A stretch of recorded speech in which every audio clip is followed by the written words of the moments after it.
নমস্কার বন্ধুরা, আমি সুষমা আর আপনারা দেখছেন me and my twin baby channel. তো বন্ধুরা, me and my twin baby চ্যানেলের আরও একটি নতুন ব্লগে আপনাদের সবাইকে স্বাগত। তো কাছে দূরে দেশ ও দেশের বাইরে যে যেখান থেকে আমার ভিডিওটি দেখছেন, আশা করি আপনারা সবাই খুব ভালো আছেন। ওরে বাস হবে না সুন্দর বনে, বাস হবে না সুন্দর বনে, বাড়ছে গরম দিনে দিনে, বারে বারে বাঁধ ভেঙে তাই ঢুকছে নোনা জল, বারে বারে বাঁধ ভেঙে তাই ঢুকছে নোনা জল। নোনা জলে কুমির চলে, নোনা জলে কুমির চলে, ভাসছে কামড় দলে দলে, সাপের ছোবল খেয়ে মানুষ হারায় মনের বল, সাপের ছোবল খেয়ে মানুষ হারায় মনের বল।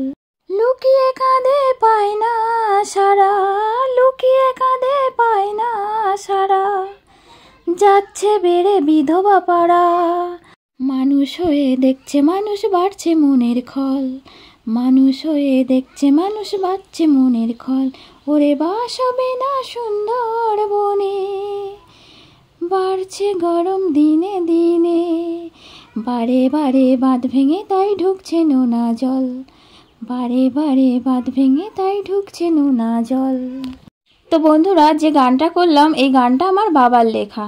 তো আমি তো জানি না এই গানটার সুরটা কেমন হওয়া উচিত, তো আমি আমার নিজের মতো করে বেসুরো গলায় একটু চেষ্টা করলাম যে এরকম হলেও হয়তো হতে পারে। তো সেইভাবে দুকলি আর কি করলাম। আর আমার পরিচয়ের কিছুটা অংশ কিন্তু এই গানের মধ্যেই রয়েছে। তো যাই হোক বন্ধুরা, সব কিছু সব ঠিক আছে, কিন্তু এই যে প্রতিদিন 5টার সময় উঠতে হচ্ছে একদম নিয়ম করে, তো কি আর করা যাবে। তো মা সকাল সকাল উঠে আর কি গোবর জল ঝাঁটা দিয়ে যেটা দিল উঠোনে, আমাদের এখানে এটাকে বলে গোলা দেওয়া বা গোবর জল দেওয়া।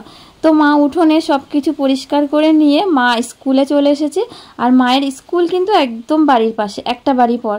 তো মায়ের যে মাসি হেল্পার যে মাসি থাকে, তো সেই মাসির একটু শরীর খারাপ, ওই জন্য মাসি আসতে পারেনি। সেই জন্য মাকেই রান্না করে মাকেই সব খাবার দিতে হচ্ছে। আর তোজো আর তানও কিন্তু দেখুন স্কুলের মধ্যে কিন্তু ভালোই খেলছে। আর এখন দেখুন মার আসার সময় হয়ে এসছে আর ভাইজি স্কুলে চলে গেল। আর বাড়িতে এই সকাল টাইমটা একটু অসুবিধা হয়, তার কারণ মা স্কুলে চলে যায়, বৌদি স্কুলে চলে যায়, তো সব মিলিয়ে একটু সমস্যা হয়। তার কারণ দুজনকেই, তোজো আর তানকেই তখন আমাদের দুজনকেই সামলাতে হয়। তাছাড়াও তো সবাই থাকলেও কি চোখের পলক ফেলতে দেয় না, তার মধ্যে এখানে ওখানে চলে যাচ্ছে।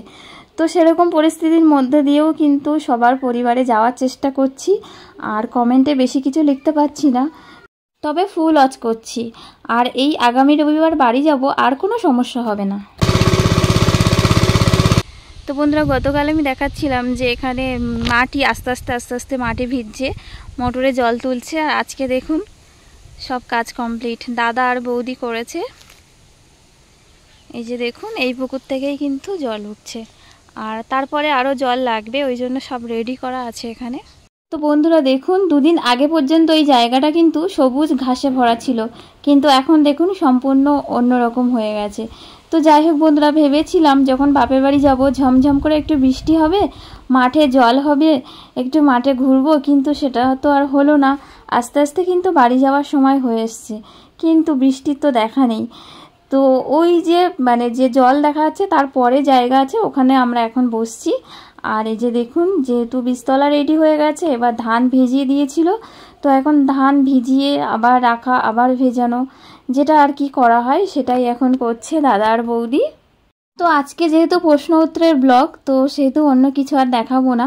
তবু যেহেতু গ্রামে আছি, তো ভাবলাম এই দৃশ্যগুলো আপনাদের দেখাই, ওই জন্য দেখালাম। তো এখন বিকাল 5টা বাজে আর আমরা চলে এলাম মাঠে। এই যে তো বন্ধুরা, বেশ কয়েকদিন আগে আমার রেহান মা, তো আমি তাকে মনি বলে ডাকি, তো বন্ধুরা রেহান ব্লগ থেকে আমার মণিমা জানতে চেয়েছিল আমার বাড়ি কোথায়। তো আমি আমার মণিমাকে বলেছিলাম আমি কয়েকদিন পর একটা ভিডিও দেব, তাতে আমি সব বলবো। তার কারণ হচ্ছে আমার মণিমায়ের সাথে সাথে আরও কয়েকজন দিদিভাইরাও কিন্তু একই প্রশ্ন করেছিল যে দিদিভাই তোমার বাড়ি কোথায়। ও তারপর আমি যখন বাপের বাড়ি আসি ও গ্রামের ভিডিওগুলো যখন আপলোড দিই, তখন কিন্তু অনেক দিদিভাইরাও কিন্তু আমাকে প্রশ্ন করেছে বা আমার কাছে জানতে চেয়েছে যে আমার বাড়ি কোথায়, বাপের বাড়ি কোথায়, শ্বশুর বাড়ি কোথায়। তো সবাইকে তো কমেন্টে বলা সম্ভব না ওইভাবে, ওই জন্য আমি ভেবেছি যে আজকেই সবাইকে বলবো আমার শ্বশুর বাড়ি কোথায়, বাপের বাড়ি কোথায়। তো দেখুন বন্ধুরা, মাঠে এত হাওয়া হচ্ছে। বন্ধুরা, আমার বাপের বাড়ি হলো দক্ষিণ 24 পরগনা জেলার গোসাবা ব্লকের লাহারিপুর অঞ্চলের সাধুপুর নামে ছোট্ট একটা প্রত্যন্ত গ্রামে আমার বাপের বাড়ি। আর আমার শ্বশুর বাড়ি হলো দক্ষিণ 24 পরগনা জেলার ক্যানিং ব্লকের মানে ক্যানিংয়ের একদম স্টেশনের কাছাকাছি। আমাদের পাড়ার নাম সঞ্জয় পল্লী। তো একদম প্ল্যাটফর্মের কাছাকাছি আমাদের বাড়ি। আর বাপের বাড়ি তো গোসাবা ব্লক মানে বুঝতেই পাচ্ছেন, পুরো সুন্দরবন। তো সুন্দরবনের শেষ প্রান্ত। আমাদের বাড়ির পরে একটা ছোট্ট নদী আছে, তারপরে মানে সেই নদীর পরে মানে কয়েকটা পাড়া আছে, তারপর কিন্তু আর কিছু নেই, শুধু জঙ্গল আর জঙ্গল, শুধু নদী আর নদী। তো ওই যে কথায় আছে নদীর পাড়ে আমার বাড়ি, তো সেই নদীর পাড়েই কিন্তু আমার বাপের বাড়ি বন্ধুরা। তো বন্ধুরা, আমি যদি বলি আমার বাপের বাড়ি গোসাবা ব্লকে, তাহলে আপনারা ওইভাবে বুঝতে পারবেন না। তো এক কথায় যদি বলি আমার বাপের বাড়ি সুন্দরবনে, তাহলে আপনারা বুঝতে পারবেন। তো প্রপার সুন্দরবন, যেখানে সবাই বেড়াতে আসে, সেই সুন্দরবনেই কিন্তু আমার বাপের বাড়ি। তো বন্ধুরা, আমার শ্বশুর বাড়ি থেকে আমার বাপের বাড়ি আসতে গেলে কিন্তু 4টে নদী। তো 4টে নদীর মধ্যে অলরেডি 2টো নদী ব্রিজ হয়ে গেছে, আর 2টো নদী ব্রিজ হওয়ার কোনো সম্ভাবনাই নেই। তো নৌকা করে আসতে হয়, অনেক মানে তোজোতানকে নিয়ে আসতে অনেকটাই সমস্যা হয়। তো প্রায় 3 ঘন্টার কাছাকাছি লেগে যায়। তারপরে ধরুন খেয়াঘাটে এলাম, তো নৌকা চলে গেল, বেরিয়ে গেল, তো সেক্ষেত্রে আরও 1 ঘন্টা কিন্তু দেরি হয়ে যায়। তো এইভাবে মানে 3 ঘন্টার উপরেই কিন্তু ধরে রাখতে হয় আমার শ্বশুরবাড়ি থেকে বাপের বাড়ি আসতে। আর আমার শ্বশুরবাড়ি হচ্ছে ক্যানিং। তো ইতিহাসের পাতায় আমরা লর্ড ক্যানিংয়ের নাম কিন্তু সবাই পড়েছি। তো সেই লর্ড ক্যানিংয়ের বাড়ির কাছাকাছি কিন্তু আমাদের বাড়ি, মানে আমার শ্বশুর বাড়ি আর কি। তো বন্ধুরা, সুন্দরবনে এসছি এখন। সুন্দরবন বলতে আমার বাপের বাড়ি, আর আমার শ্বশুর বাড়িটাও কিন্তু সুন্দরবনের মধ্যেই পড়ে, কারণ সুন্দরবন তো ছোট্ট একটা জায়গা না। কিন্তু আমি শনিবার রবিবারের মধ্যে মানে বাড়ি চলে যাব, শ্বশুর বাড়ি চলে যাব। তো এই যে কটা দিন আছি, এখানকার সব কিছু আপনাদের সাথে তুলে ধরার চেষ্টা করব। আর নদীর পাড়েও যাব একদিন অবশ্যই, গিয়ে সেখানকার সব কিছু আপনাদের কাছে শেয়ার করব। তো আপনারা পাশে থাকবেন, এইভাবে ভালোবাসা দেবেন। অনেক বন্ধুদের কাছে আমি যেতে পারছি না, কিন্তু আমি যখন বাড়ি যাব তখন আমার সাব লিস্ট চেক করে আমি সবার কাছে কিন্তু চলে যাব। তো আপনারা ভুল বুঝবেন না, সবার কাছেই আমি যাওয়ার চেষ্টা করছি। আর মানে যার যার কাছে যেতে পারছি না, তারাও কিন্তু কেউ বাদ পড়বে না, সবার কাছেই কিন্তু আমি চলে যাব। তো বন্ধুরা, আমার আজকের এই ছোট্ট ভিডিওটা যদি আপনাদের ভালো লেগে থাকে, তাহলে অবশ্যই কিন্তু একটা লাইক করে দেবেন, আর সাথে একটা কমেন্ট করে জানাবেন ভিডিওটি আপনার কেমন লাগলো। আর তার সাথে সাথে যারা আমার চ্যানেলে নতুন বন্ধু আছেন, যদি আমার ভিডিওটা ভালো লাগে, তাহলে অবশ্যই আমার চ্যানেলটি সাবস্ক্রাইব করে আমার পাশে থেকে যাবেন। আর একটু অপেক্ষা করবেন, যে নিয়ম আছে নিয়ম পর্যন্ত, তারপরে আমি আপনার ভালোবাসার উপহার ঠিক সময় আপনার কাছে নিয়ে পৌঁছে যাব। তো আমার বন্ধুরা, বাপের বাড়ি ও শ্বশুর বাড়ির ঠিকানা তো দিলাম। তো আমার নিজের নামটা আমি তো আগে বলতাম না, মানে শুরুতেই, কিন্তু এখন নাম বলি।